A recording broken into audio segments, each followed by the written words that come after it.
do ponto anterior não resulta, pelo menos diretamente, nenhuma implicação em termos políticos.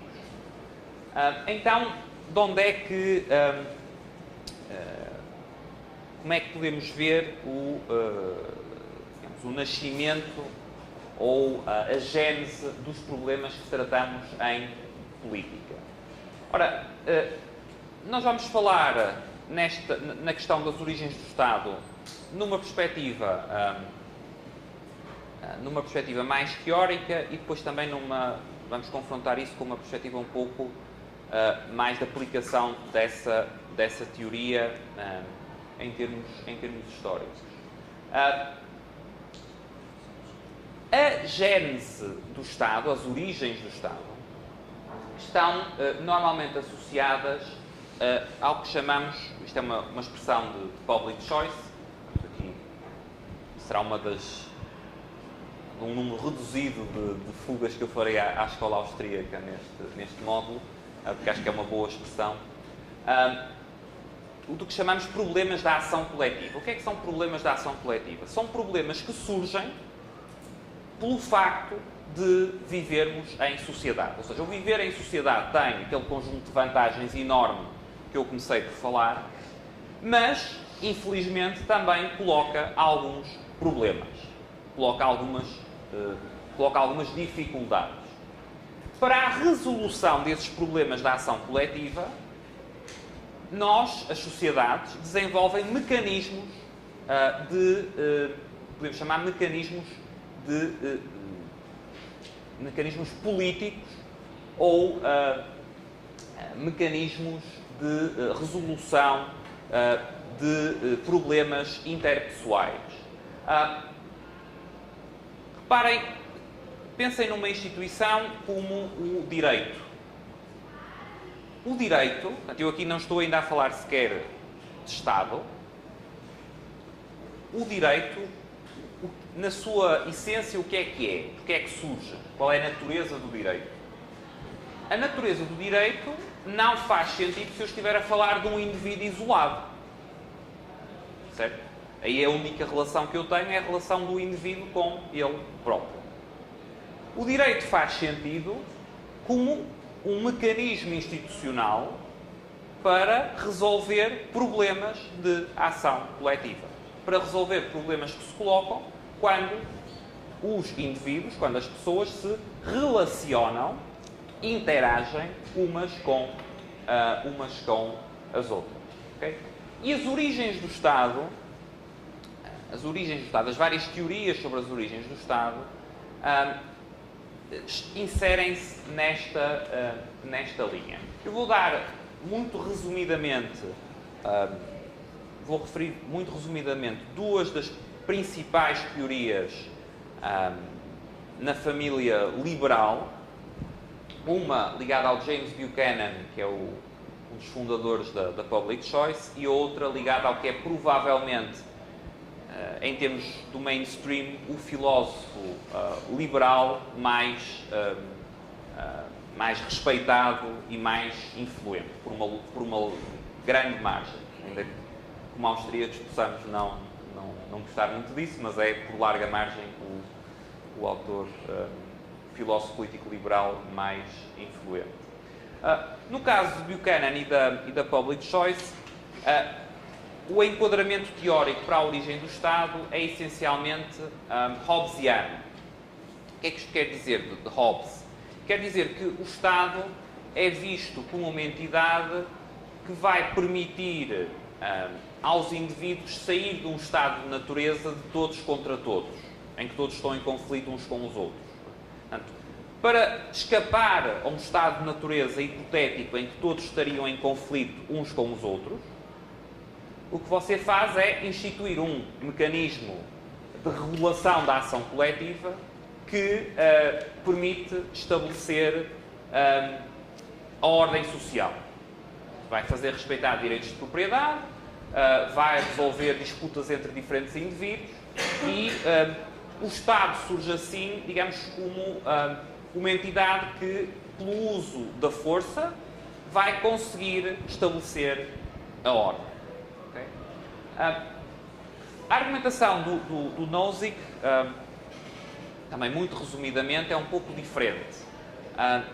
O que o Nozick faz num livro que eu também recomendo, chamado Anarchy, State and Utopia, Anarquia, Estado e Utopia, o que o Nozick faz é partir de uma situação em que nós não teríamos Estado e tentar demonstrar que, sem violação de direitos, o natural seria que chegássemos a uma situação em que teríamos um monopolista em termos do uso da força para a resolução de disputas. E que esse monopolista seria o que chamamos de Estado. Como é que esse processo, muito resumidamente, decorreria? Portanto, a argumentação do Nozick é que nós, partindo de uma situação de Estado de natureza, sem Estado, os indivíduos tenderiam a contratar agências de proteção. Como o negócio das agências de proteção teria economias de escala, o que seria de esperar seria que, ao fim de algum tempo, uma agência se tornasse dominante num determinado território. Ora, a partir do momento em que essa agência fosse dominante nesse território, o que o Nozick argumenta é que seria, digamos, o resultado mais justo seria estender a proteção a todos os habitantes do território e, ao mesmo tempo, regular os termos nos quais essa proteção seria paga.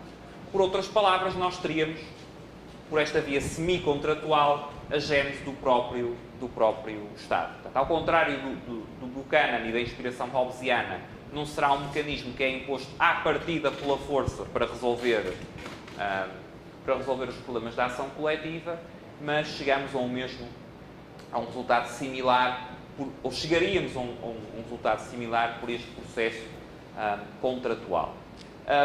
Em relação a Nozick, em termos críticos deste argumento de Nozick, há um artigo interessante do Rothbard, salvo erro, intitulado A Imaculada Conceição do Estado, portanto, que é uma crítica ao Anarchy, State and Utopia.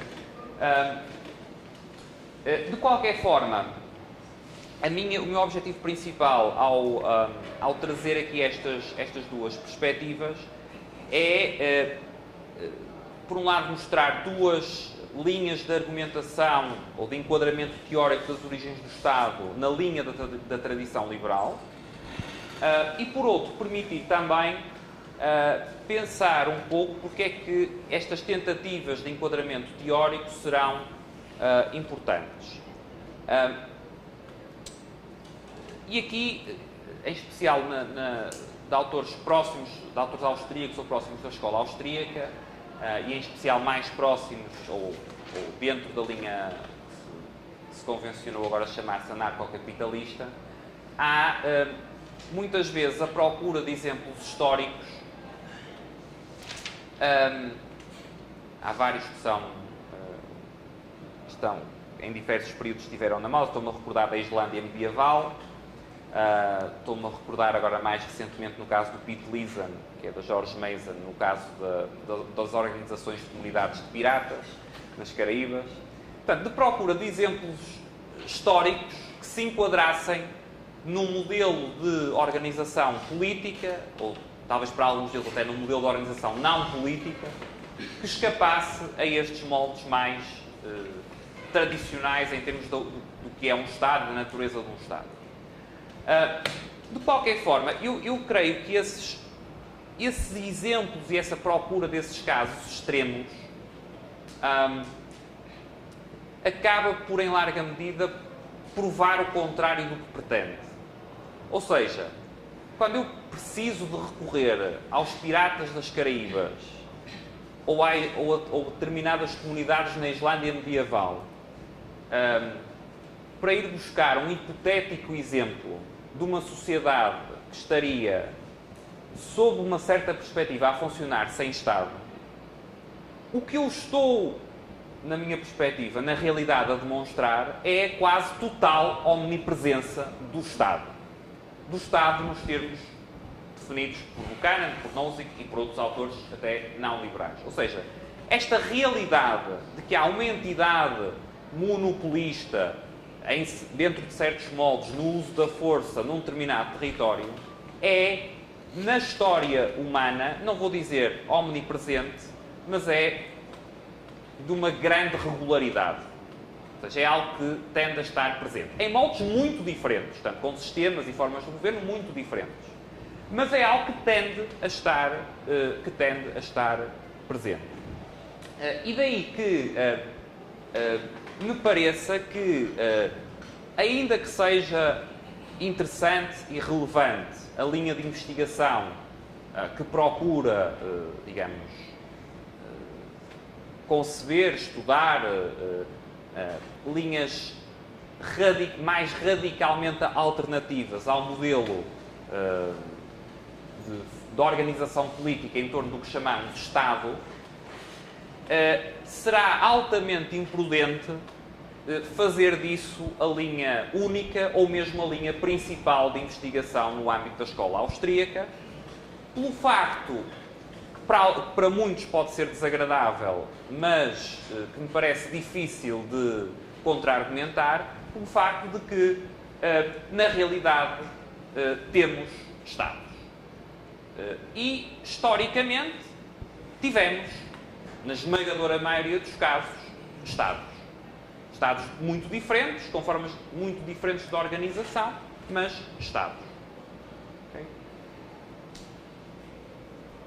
Voltaremos a esta questão na sessão de quinta-feira, na parte das propostas mais concretas, mas aqui a minha ideia é, essencialmente, justificar o porquê de ser relevante e, a meu ver, inescapável, mesmo numa perspectiva austríaca, olhar para o Estado e para a política também nos moldes tradicionais, ou nos moldes que chamaríamos tradicionais em termos de ciência política e pensamento político. Ora bem, e então, dentro desta linha, vamos agora falar de uma série de conceitos, agora e na segunda parte, tais questões principais em política, ainda que a questão das origens do Estado e da natureza do Estado seja também, talvez, a questão primordial. Mas agora, outras questões, outros problemas essenciais em política. Naturalmente que se eu tenho um monopolista,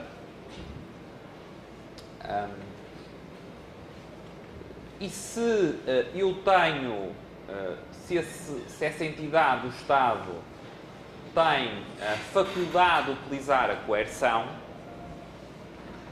então uma primeira questão que surge é como, em que medida essa coerção deve ser utilizada, esse poder deve ser utilizado. E aqui a resposta liberal, não só austríaca, a resposta liberal, em termos mais gerais, ou a resposta liberal clássica, é de que, ainda que tenhamos que ter, ou que estejamos confrontados com a existência de Estados, a preocupação principal em termos do exercício do poder político deve ser minimizar a utilização da coerção sobre os indivíduos. Já agora, coerção é a palavra que costumam utilizar, ou coação? Coerção? Coerção, ok. A minimização do uso da coerção em sociedade passa também pela definição de direitos e liberdades individuais.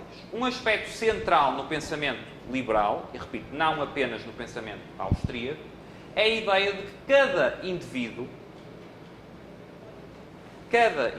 cada pessoa, tem uma esfera de autonomia na qual os seus direitos e liberdades individuais não devem ser infringidos, não devem ser violados, não devem ser desrespeitados por ninguém, inclusive pelo próprio Estado.